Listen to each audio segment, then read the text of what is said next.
The wind cuts like glass through Maya's threadbare coat as she scans the darkening shoreline, her collection bag half empty. Another disappointing day. The recyclables she's gathered won't pay for both dinner and the electricity bill that's 3 weeks overdue. Her stomach twists with hunger, but there's nothing to do but keep walking. Then she sees a crumpled figure in the shadow of a fallen cedar. Blood matting expensive silk, diamonds still glinting on limp fingers. Maya freezes, her breath catching in her throat. The woman isn't moving, but something tells Maya she isn't dead, not yet. The smart thing would be to walk away. Someone like that, a woman wearing what looks like $10,000 on one hand, belongs to a different world, a dangerous one. But as the stranger's fingers twitch in the fading light, Maya feels something unexpected, recognition. Not of the face, but of the vulnerability. Of being completely, utterly alone. Maya stands frozen for several moments, her collection bag slipping from her fingers. The rational part of her brain screams to call 911 and leave. Don't get involved, don't make this your problem. But something deeper, something stubborn and human, won't let her walk away. Hello. Her voice sounds smaller than intended. Ma'am? Can you hear me? No response. The woman's chest rises and falls in shallow, irregular bursts. Maya inches closer, her worn sneakers crunching on frost-kissed pine needles. The stranger's face comes into view, elegant features, expertly applied makeup now smudged with dirt and blood. Maybe mid-40s, though it's hard to tell with wealthy women. They age differently, preserved by expensive creams and procedures Maya knows about only from magazines she flips through at the corner store. The gash on the woman's forehead seeps steadily, a crimson trail disappearing into her hairline. Maya kneels beside her, the cold ground immediately seeping through her jeans. Up close, she can smell the woman's perfume, something expensive and subtle that somehow hasn't been overwhelmed by the metallic scent of blood. Ma'am. Maya tries again, gently touching the woman's shoulder. Can you hear me? The woman's eyelids flutter but don't open. A soft moan escapes her lips, barely audible above the whisper of wind through barren branches. Maya glances around desperately. The shoreline stretches empty in both directions. The nearest houses are at least half a kilometer away, and her ancient flip phone died hours ago. The sun is already dipping below the treeline, painting long shadows across the ground. In another hour, it will be completely dark. I need to get help, Maya says aloud, though she's not sure if she's speaking to the woman or herself. She unwinds her scarf, old and fraying at the edges, but clean, and carefully presses it against the woman's forehead wound. The blood quickly seeps through the thin fabric, but it's better than nothing. The woman's skin feels clammy, too cold. Shock, probably. Maya remembers that much from a first aid course the community center offered years ago. Her gaze falls on the woman's camel hair coat, easily worth more than 6 months of Maya's rent. With trembling fingers, she reaches for the buttons, undoing them one by one, then pulls the coat open to check for other injuries. No obvious bleeding, but the silk blouse beneath is torn at the shoulder, revealing what will become a massive bruise. What happened to you? Maya whispers. As if in response, the woman's eyes suddenly snap open, striking amber eyes, alert despite her condition. She stares directly at Maya, confusion and fear battling for dominance in her expression. Who, the single word seems to drain her energy. I'm Maya. I found you here. You're hurt. Maya shifts, maintaining pressure on the wound. I need to get help. Do you think you can tell me your name? The woman opens her mouth, closes it, tries again. "Catherine," she manages. Her voice carries the unmistakable polish of money and education, even in its weakened state. "Catherine.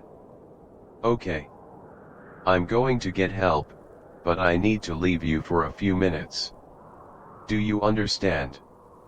Catherine's hand shoots out with surprising strength, grasping Maya's wrist. "No hospital." The words are strained but clear. "They'll find me." A chill that has nothing to do with the November air runs down Maya's spine. "Who will find you?" Catherine's eyes roll back, her grip loosening as consciousness slips away again. Beneath the expensive coat, her chest continues its uneven rise and fall. Maya hesitates only a moment longer.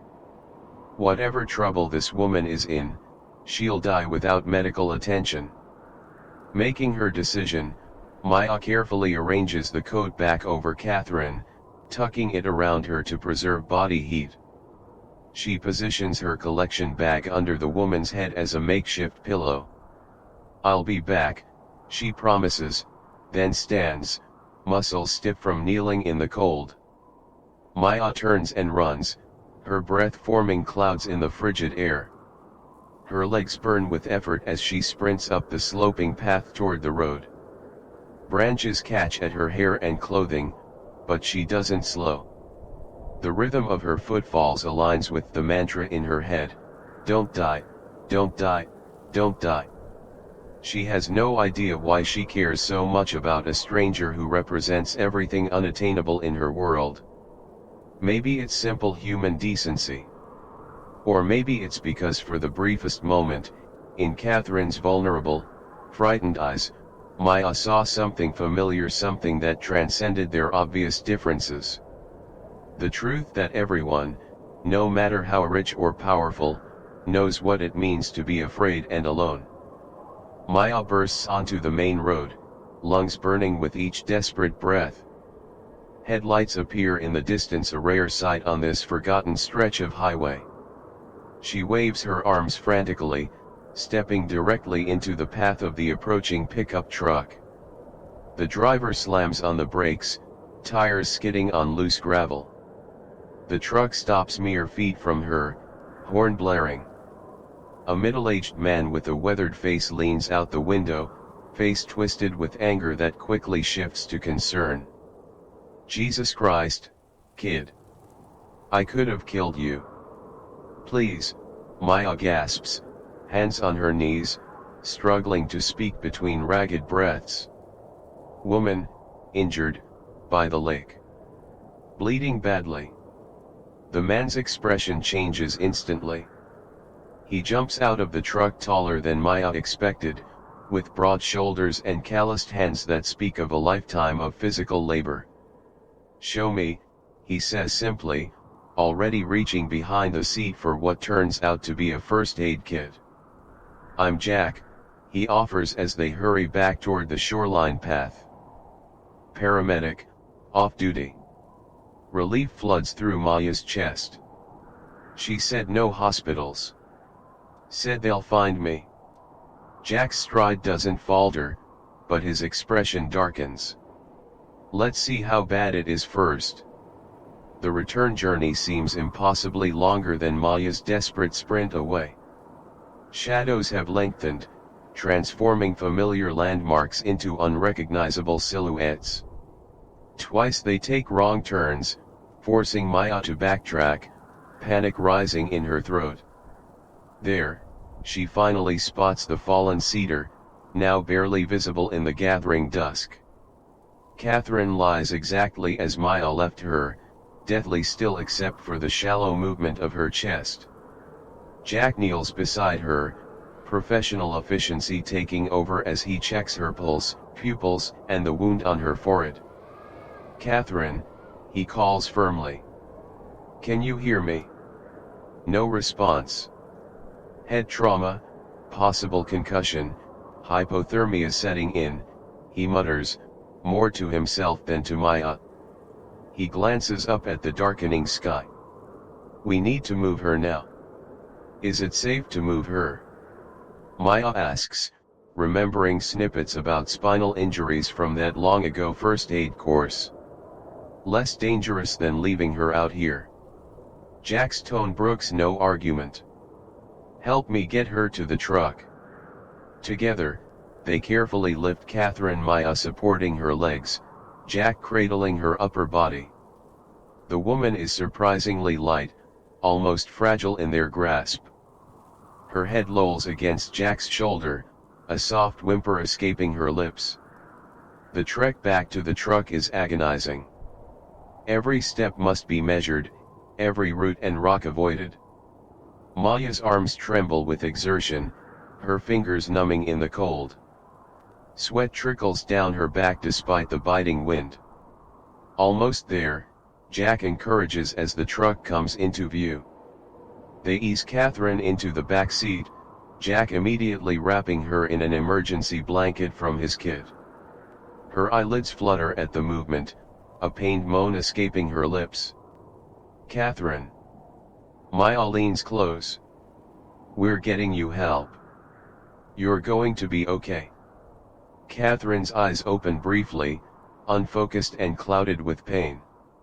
No hospital, she whispers again, her fingers weakly clutching at Maya's sleeve. Promise me. Maya looks helplessly at Jack, who shakes his head slightly. She needs medical attention, he says quietly. But I have a friend, retired doctor, runs a private clinic outside town. Discreet. That work for you? Catherine's grip tightens slightly in what Maya takes as agreement before her hand goes limp again. Let's go, Jack says, closing the rear door and moving to the driver's seat. Maya climbs in beside Catherine, cradling the woman's head in her lap to stabilize her during the drive. Blood has soaked through the makeshift bandage, staining Maya's jeans. She doesn't care.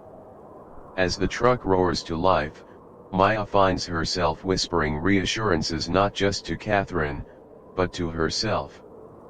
You'll be all right. Just stay with us. Please stay with us. The roads grow bumpier as Jack turns onto a rural route, each jolt sending pain across Catherine's features. Maya tries to absorb the impact with her own body, one hand maintaining pressure on the wound, the other instinctively stroking Catherine's hair. In the rearview mirror, Maya catches Jack watching this gesture of tenderness with an unreadable expression. Why do you care so much? He asks quietly. You don't know her. Maya considers the question, looking down at the elegant stranger whose blood is now quite literally on her hands. Because right now, I'm all she's got, she answers simply. And I know what that feels like. The clinic turns out to be a converted farmhouse set back from the road, surrounded by towering pines. No sign, no parking lot, nothing to suggest medical care happens here. Just warm yellow light spilling from curtained windows. Jack carries Catherine up the porch steps while Maya rings the bell, shifting nervously from foot to foot. The door opens to reveal a woman in her 60s, silver-streaked hair pulled into a practical bun. Her eyes, sharp and assessing, take in the scene instantly. Jack. This isn't exactly a social call, is it? Her voice is dry but not unkind. Helen, we need your help. Discretion required. Helen's gaze shifts to Catherine's limp form, then to Maya's blood-stained clothes, and finally back to Jack. Whatever she sees in his expression seems to satisfy her. Bring her to the back room, she says, stepping aside. The interior smells of antiseptic and herbal tea, an oddly comforting combination. Helen leads them through a cozy living room into what was once a sunroom, now converted into a surprisingly well-equipped examination space. On the table, Helen directs, already pulling on latex gloves. Maya, was it? There's a sink through there. Wash up, then I could use an extra pair of hands. Maya blinks, surprised at being included rather than dismissed. She hurries to the small bathroom, scrubbing blood from beneath her fingernails. In the mirror, a stranger stares back, pale face smudged with dirt, dark circles prominent beneath wide eyes. She looks young and terrified and completely out of her depth. When she returns, Helen and Jack are working with practiced efficiency, monitoring vitals, cleaning the head wound, starting and foreline. Catherine lies unnervingly still under the bright medical lights, her expensive clothes cut away in places to assess for additional injuries. Is she going to be okay? Maya asks, hovering uncertainly at the edge of the room. Helen doesn't look up from her work. Too early to tell. Head trauma is unpredictable. But she's strong, good pulse, respirations evening out. Jack gestures Maya closer. Hold this gauze in place while I prepare the suture kit. Maya does as instructed, trying to ignore how cold Catherine's skin feels beneath her fingers. Up close, she can see fine lines at the corners of the woman's eyes, evidence of a life of expression that expensive creams haven't quite erased. Who are you? Maya whispers, not expecting an answer. And who's trying to find you? Hours blur together. Jack eventually leaves for his shift at the fire station, extracting promises from Helen to call with updates. Maya refuses to go, settling instead into a worn armchair in the corner of the room. Helen doesn't argue, just hands her a blanket and a mug of tea. You found her? Helen asks, checking Catherine's pupil response with a pen light. Maya nods. By the lake. She was just lying there. Helen's expression gives nothing away. Interesting place for a woman wearing $10,000 earrings to end up.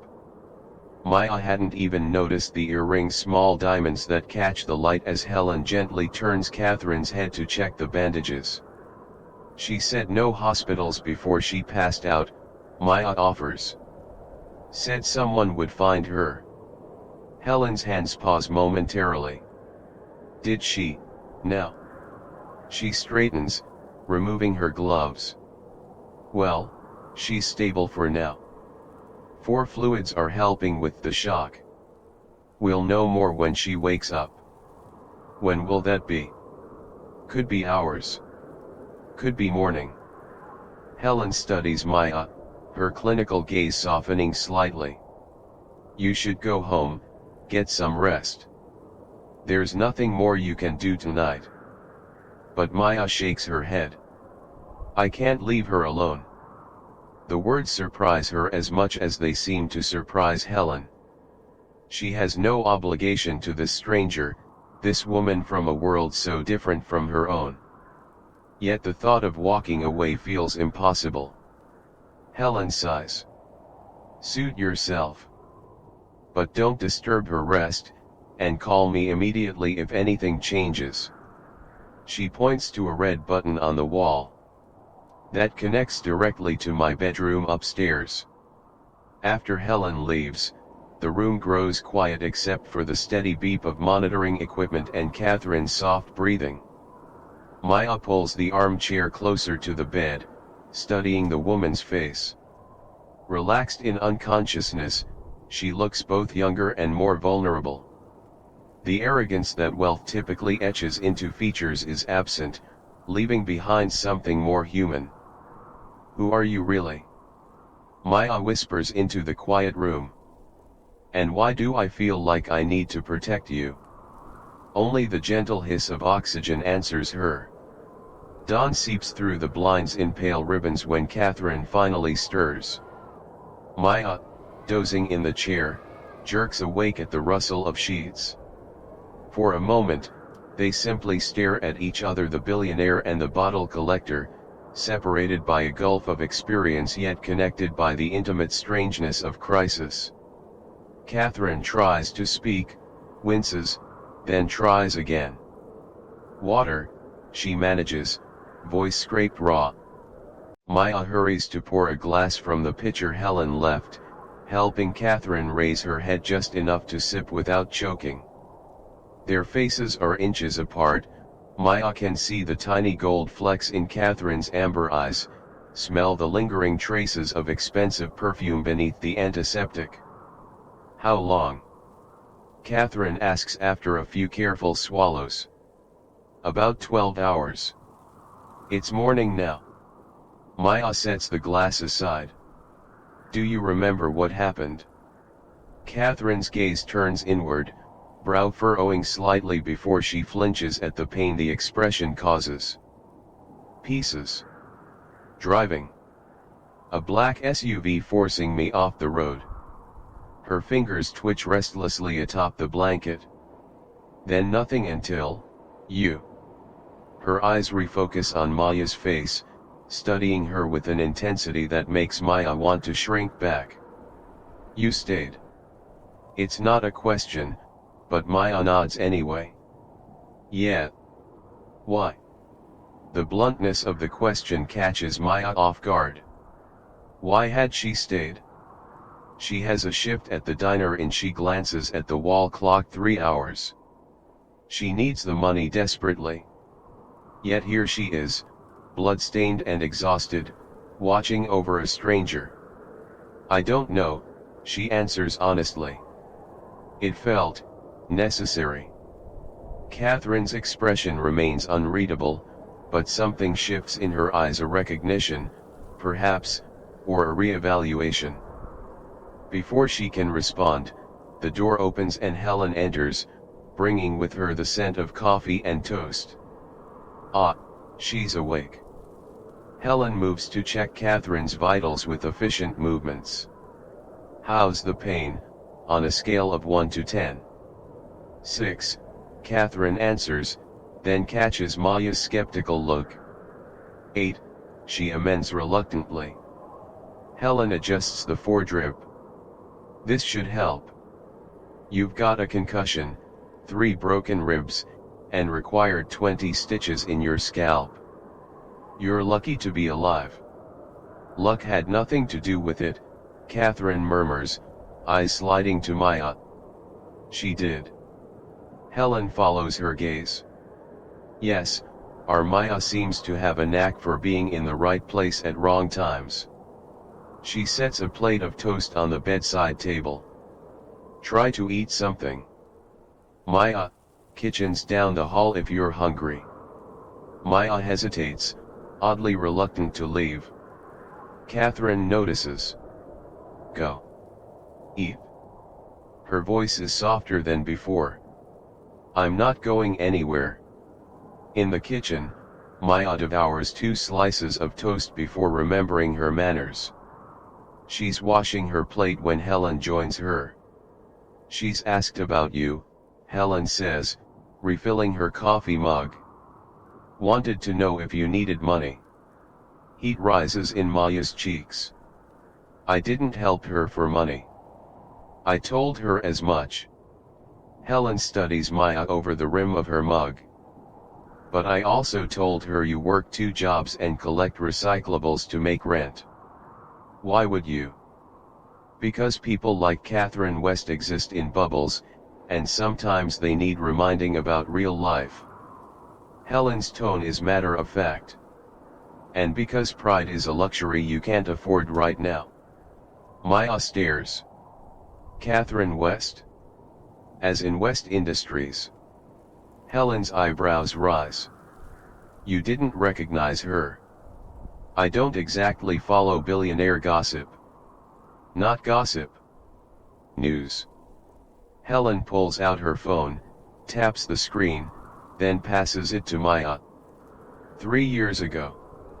Biggest financial scandal of the decade. Maya scans the article, keywords jumping out, fraud allegations. CEO steps down, evidence of insider trading, reputation destroyed. They said she stole from her investors, Helen continues. But Jack and I never believed it. Catherine has a sharp mind and sharper elbows, but she's never been dishonest. Maya hands back the phone, thoughts racing. She said someone forced her car off the road. I'm not surprised. Helen's expression turns grim. She's been gathering evidence to clear her name. Powerful people don't like loose ends. When Maya returns to the examination room, Catherine is sitting up slightly, color returning to her cheeks. Something in her expression has changed, a wariness that wasn't there before. You know who I am now, Catherine states. Maya nods. Should I be impressed or scared? The unexpected response startles a small laugh from Catherine, quickly cut short by pain. Most people choose one or the other. I'm not most people. Maya settles back into the chair. And I think someone tried to kill you. Catherine's face hardens. Yes. Why? Because I know things that could destroy them. Catherine's fingers tighten around the edge of the blanket. 3 years ago, I was betrayed by my CFO, Alan Prescott. He manipulated transactions, created false records, then served me up as the scapegoat when it all collapsed. I lost everything: my company, my reputation, almost my freedom. But you're still rich, Maya points out, gesturing to the diamonds still in Catherine's ears. Money isn't everything. Catherine's voice is tired. I lost my purpose. The respect I'd spent decades building. Even my daughter believes I'm guilty. The admission seems to cost her, vulnerability flickering across her features before she masks it. I've spent 3 years gathering evidence to prove what really happened. 2 days ago, I finally found the smoking gun, proof that Alan and the board conspired to frame me. Her jaw tightens. Yesterday, I was on my way to meet a journalist when that SUV appeared. Maya takes this in, connecting dots. So they know you have evidence? Yes. Catherine meets her eyes directly. Which means I'm still in danger. And now, possibly, so are you. Early afternoon sunlight spills through the windows as Helen checks Catherine's stitches, tooting quietly. These will scar if you don't rest properly. Catherine, now sitting fully upright, dismisses this concern with a slight wave. Scars are the least of my worries. Maya watches from her position by the door, exhaustion setting in after her sleepless night. She should leave, call the diner, explain her absence, beg to keep her job. Catherine is awake, stable, and more than capable of handling herself. There's no reason for Maya to stay. Yet something holds her in place, some inexplicable sense of incomplete business. Helen finishes her examination and steps back. You need at least 48 hours of observation. Concussions are tricky things. I can't stay that long. Catherine's voice is quiet but firm. They'll be looking for me. And where exactly do you plan to go? Helen challenges. Back to your penthouse. The first place they'll check. Catherine's jaw tightens, but she doesn't answer. The silence stretches until Maya hears herself say, "She could come to my place." Both women turn to stare at her. It's not much, Maya continues, wondering even as she speaks why she's offering. Just a bachelor apartment above Mrs. Kwan's laundromat. But no one would think to look for Catherine West there. Helen looks skeptical. Maya, this isn't. Actually, Catherine interrupts, studying Maya with renewed interest, that's not a terrible idea. It's a terrible idea, Helen counters. You need medical supervision, and Maya needs to not get involved in whatever dangerous game you're playing. I'm already involved, Maya points out. I found her. I brought her here. If someone's looking for Catherine, they might already know about me. The truth of this settles uncomfortably in the room. Catherine's expression shifts from calculation to something harder to read. I never asked for your help, she says, eyes fixed on Maya. At any point, you could have walked away. Yes. Yet you didn't. Catherine tilts her head slightly. Why? It's the second time she's asked, and Maya still doesn't have a satisfactory answer. She shrugs, uncomfortable under the intense scrutiny. Maybe I just have a thing against letting people die in the woods. Something almost like amusement flickers in Catherine's eyes. A rare moral principle these days. She turns to Helen. Can I travel? Helen sighs heavily. Medically inadvisable. But if you're determined to leave, I can't stop you. She fixes Catherine with a stern look. You need rest, regular monitoring for concussion symptoms, and absolutely no stress or exertion. Catherine's laugh holds no humor. I'll add that to my list of impossibilities. While Helen prepares discharge instructions and medications, Maya steps outside to call the diner. The conversation goes exactly as expected. No explanation is good enough. Her shift has already been covered, don't bother coming back. Another job gone. She leans against the porch railing, letting the cold air clear her head. The door opens behind her, and Maya turns to find Catherine standing there, looking incongruous in borrowed clothes, Helen's sweatpants and an oversized sweater that can't quite disguise her natural elegance. Your job? Catherine asks simply. Maya isn't surprised she overheard. Former job, she corrects. It's fine. I'll find another. I cost you your employment. Catherine states this as fact, not apology. You didn't ask me to stay all night. No, I didn't. Catherine moves to stand beside her at the railing, wincing slightly with each step. You're an unusual person, Maya. Because I helped you. Because you helped me without agenda. Catherine stares out at the pine forest surrounding the property. In my experience, that's vanishingly rare. A sleek black car appears on the long driveway, and Maya tenses instinctively. Catherine places a reassuring hand on her arm. It's my driver, Marcus. I called him while you were out here. He's trustworthy. Maya relaxes slightly. So you're not coming to my place after all? Catherine studies her, those amber eyes unnervingly perceptive. That depends. On what? On whether you're offering shelter or seeking opportunity. The accusation stings more than it should. Maya steps back, breaking contact with Catherine's hand. I don't want your money, Ms. West. Everyone wants something. Fine. I want to not wonder if you ended up dead in a ditch somewhere. Maya meets her gaze directly. I want to not have nightmares about finding you bleeding in the woods. Is that specific enough for you? Catherine's expression softens fractionally. My cynicism offends you. Your cynicism makes me sad for you. The words hang between them as the car pulls to a stop nearby.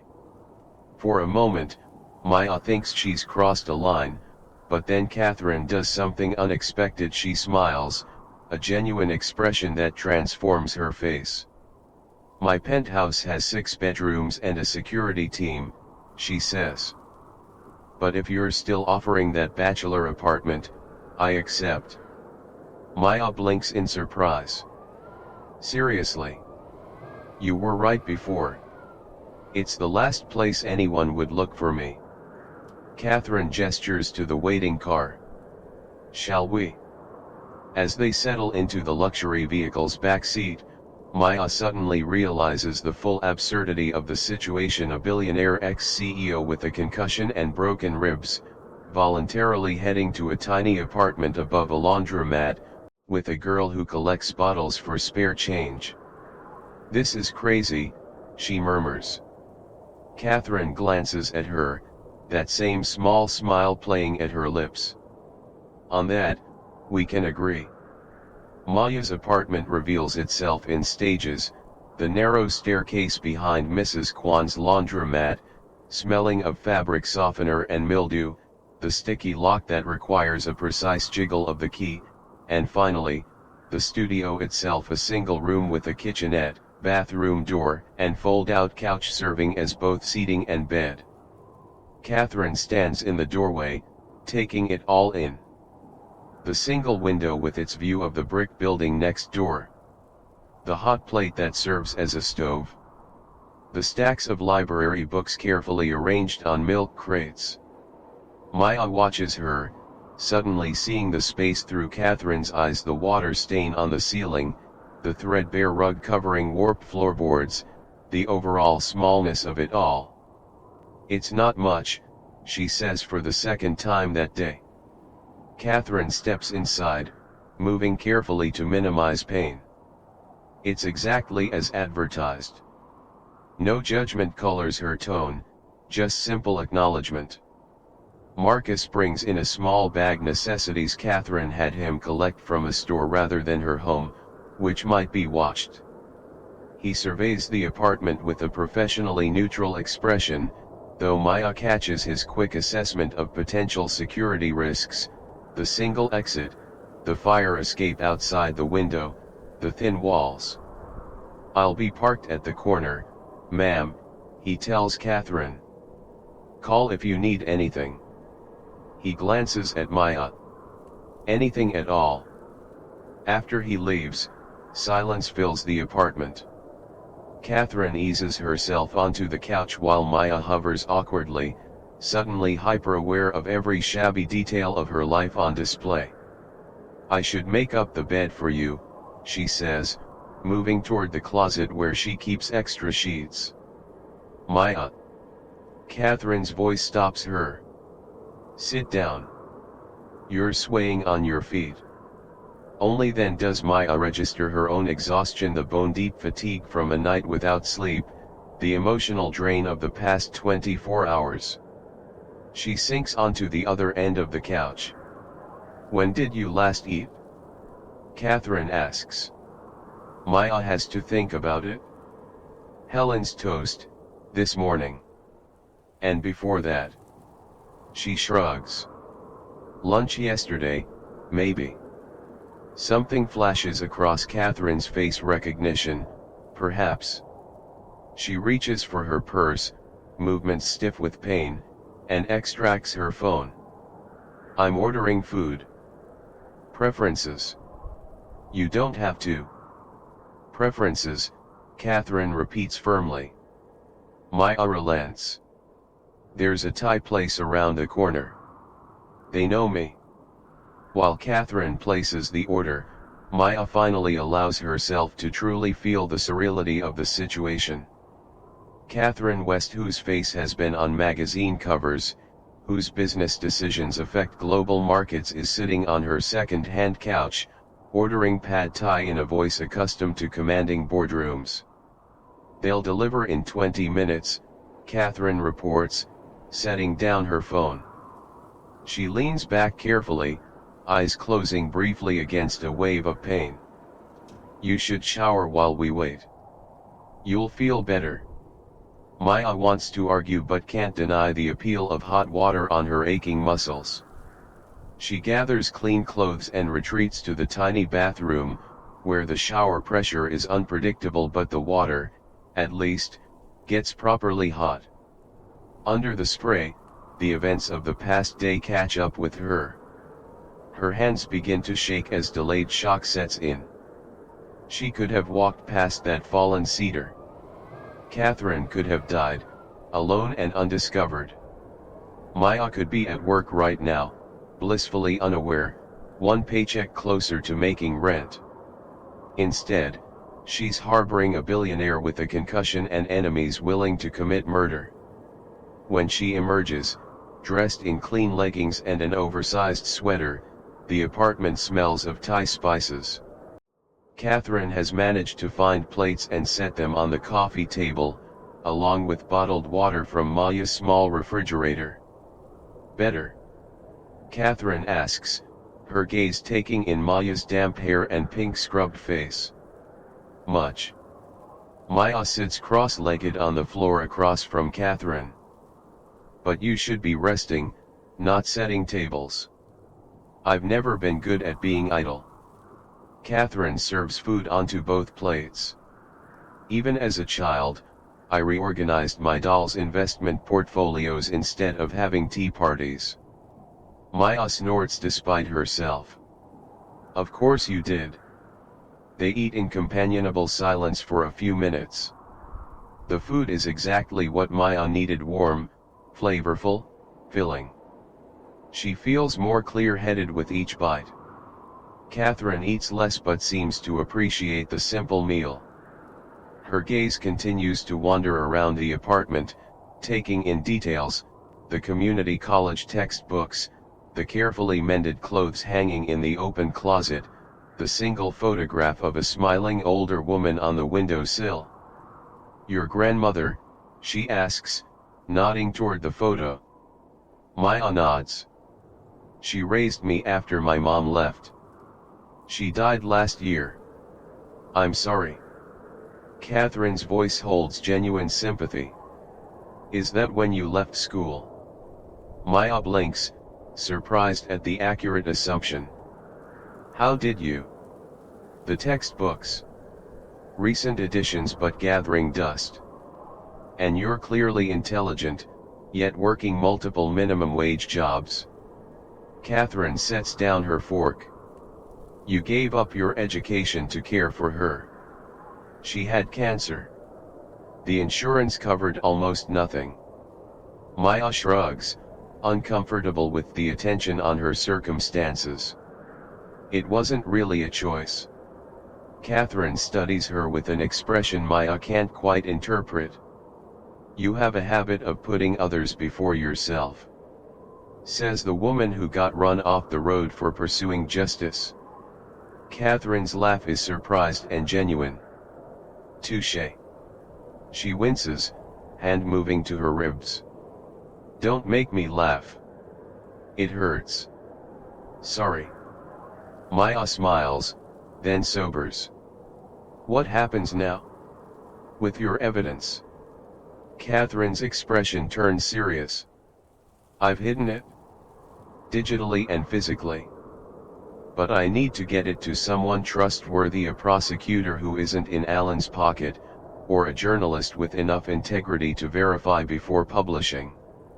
And you know someone like that? I have a meeting arranged. Catherine glances at her watch. Tomorrow morning. If I don't show, my contact will assume the worst. Maya absorbs this. So we just need to keep you safe until tomorrow. We, Catherine repeats softly. There is no we in this situation, Maya. You've done more than enough. There's a we as long as you're in my apartment, Maya counters. Like it or not, I'm involved now. Catherine opens her mouth as if to argue, then closes it, studying Maya with that same unreadable expression. You're quite remarkable, you know. The compliment catches Maya off guard, warming her cheeks.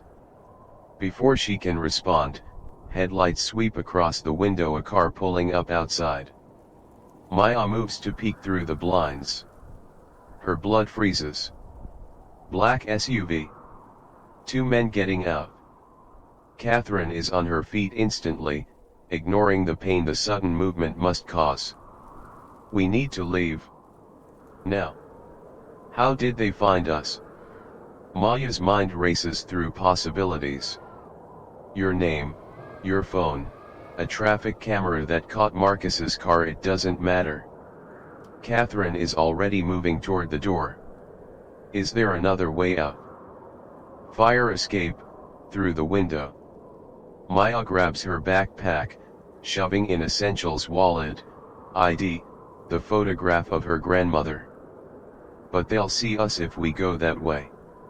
Catherine glances around the apartment, decision made in an instant. The laundromat. Does Mrs. Kwan live on site?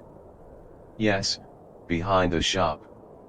Then we go down, not out. Catherine's voice is calm but urgent. If we can get through the laundromat to the street, we might reach Marcus before they realize we've left. They slip into the hallway just as heavy footsteps sound on the stairs below. Maya leads them to the service stairs at the opposite end of the hall, narrower, used mainly by Mrs. Kwan for deliveries. These stairs lead directly into the back of the laundromat, Maya whispers. They descend as quickly as Catherine's injuries allow. Each step brings muffled sounds of pain that she stubbornly swallows back. Maya stays close, one hand hovering near Catherine's elbow for support. The laundromat is closed, dark except for the security lights casting blue-white glow across rows of silent machines. They move carefully between them, heading for the front entrance. Through the large windows, Maya can see the main street empty except for a few parked cars. No sign of Marcus's sedan. Catherine takes out her phone, sends a quick text. "He'll meet us 1 block south," she murmurs. They're almost to the door when a shadow moves outside one of the men, circling around to cover the front exit. Maya pulls Catherine behind a bank of dryers just as the man peers through the glass. There has to be another exit, Catherine breathes against Maya's ear. The loading dock, in back. Maya points toward a heavy metal door. But it leads to the alley behind the building, we'd be trapped. Catherine's eyes, luminous in the dim light, meet Maya's. "Do you trust me?" The question seems absurd given their short acquaintance, yet Maya finds herself nodding without hesitation. Then we go out the loading dock, but we don't stay in the alley. Catherine's voice remains steady. We use it to circle back to the main street farther down, where Marcus can pick us up without them seeing. It's a desperate plan based on too many unknowns, but they have no better options. They make their way to the loading dock door, Maya leading, every sense hyper alert. She eases the door open just enough to check the alley clear, for now. They slip outside into the bitter night air. Catherine stumbles slightly, and Maya catches her arm, steadying her. "Ready?" Maya asks. Catherine nods, eyes bright with determination despite the pain etched in her features. "Ready." Together, they disappear into the shadows of the alley, leaving behind the life Maya knew for something far less certain but somehow, in this moment, infinitely more meaningful. Some moments define us not by their grandeur but by their quiet humanity. When Maya found Catherine lying broken by the lake shore, both women stood at crossroads they never anticipated. The billionaire stripped of power and protection, the struggling young woman suddenly given the choice to care or walk away. Their story reminds us that the boundaries we construct between ourselves and others, rich and poor, powerful and powerless, dissolve in moments of true need. Catherine, who built her life on self-reliance and control, discovered the humbling vulnerability of depending on a stranger's kindness. Maya, who had so little to give materially, offered something far more precious, unwavering presence and compassion without expectation of return. What makes their connection profound isn't that it crossed social divides, but that it revealed the essential truth both women needed to remember: our humanity isn't measured by the wealth we accumulate or the status we achieve, but by our willingness to see each other clearly in moments of crisis. In a world increasingly defined by transaction and calculation, their story stands as testament to something more elemental, that sometimes the greatest act of courage is simply refusing to look away when someone falls. And sometimes the most transformative gift is not what we give to others, but what their need awakens within us, the recognition that even in our own brokenness, we remain capable of extraordinary compassion.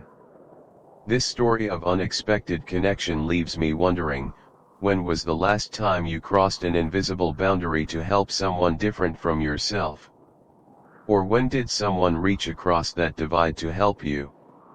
Share your story in the comments below. These moments of human connection are too precious to lose in the noise of everyday life. If Maya and Catherine's journey touched something in you, hit that like button now. Each like helps this story reach someone who might need this reminder of our shared humanity today. For weekly stories that explore the complex beauty of human connection across all boundaries, subscribe to our channel and turn on notifications. Every Thursday evening, we bring you another true narrative that will challenge assumptions and open hearts. Remember to share this video with someone who's shown you kindness when you needed it most, someone who, like Maya, chose to stop and see you when it would have been easier to walk away. Life's most profound lessons often come disguised as strangers in need. Don't miss our next episode, where we explore another extraordinary intersection of lives that changed everything. I promise it will be worth every moment.